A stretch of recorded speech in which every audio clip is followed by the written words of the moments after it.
Alors Wakfu les Gardiens, en fait, c'est un MMO, donc un jeu en ligne dans lequel on incarne un héliatrope, qui est une classe qui n'a jamais été découverte dans Dofus ou dans Wakfu pour l'instant, les autres MMO.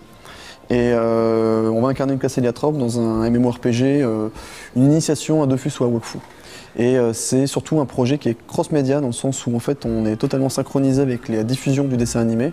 On avait un pitch de départ, enfin Nico a reçu un pitch de départ et il s'est dit bon bah voilà, comment est-ce qu'on peut en faire un truc méga top qui mette en même temps en valeur ce qu'Ankama sait faire, l'univers, etc.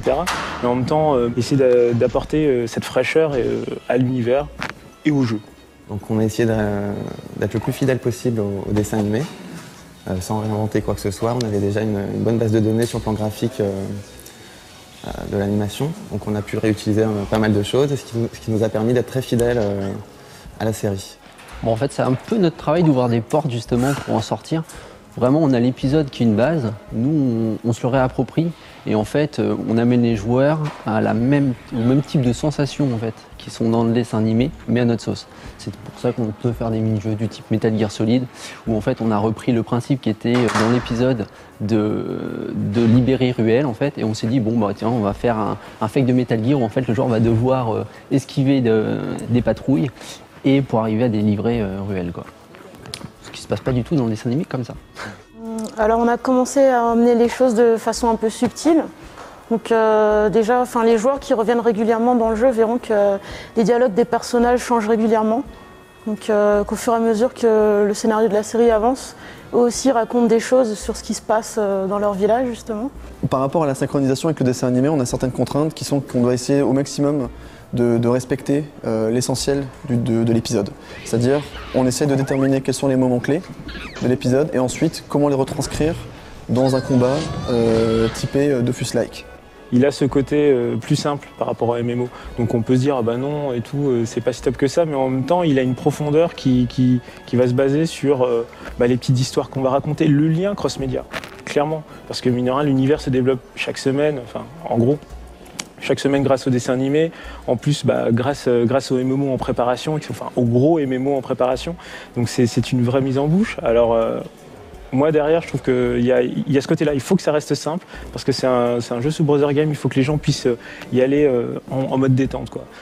Au quotidien c'est pas du tout difficile, c'est un régal que de bosser sur un univers pareil. De par le côté chatoyant, de par le côté très innovant, on essaye en tout cas au niveau des formes de péter des plombs. Donc on essaie de se surprendre de manière régulière. Le lien avec les joueurs et Wakfu les Gardiens a commencé déjà avec la bêta, où nous avions un joueur qui a totalement changé notre vision des chapeaux, des runes, des pouvoirs. Donc au début on était censé avoir des chapeaux avec des pouvoirs, chacun un chapeau, chacun un pouvoir, et au final on s'est rendu compte que la mode allait vite tourner au même chapeau. Et donc on a implémenté ce système de runes, chacun choisit le chapeau qui lui plaît et pose la rune qu'il souhaite dessus, donc la mode a pu se diversifier. Par exemple dans les chapeaux ou dans certains objets on peut voir styliste et le pseudo du joueur qui a proposé l'idée. Et ça marche super bien, les joueurs adorent et nous ça nous fait super plaisir.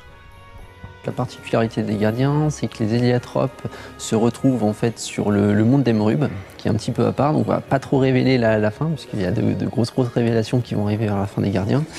Et en fait, donc les héliatropes sont réunis sur cette île-là.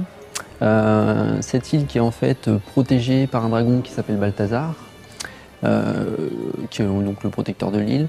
Et donc je pense que pour résumer le scénario de Wakfu, les gardiens finalement, c'est avant tout un monde sur l'enfance et l'innocence, puisqu'en fait Emrub, tous les enfants de tous les héliatropes qui vivent sur Emrub ne vieillissent plus. Donc en fait ils sont figés finalement à une époque de leur enfance et depuis des centaines d'années.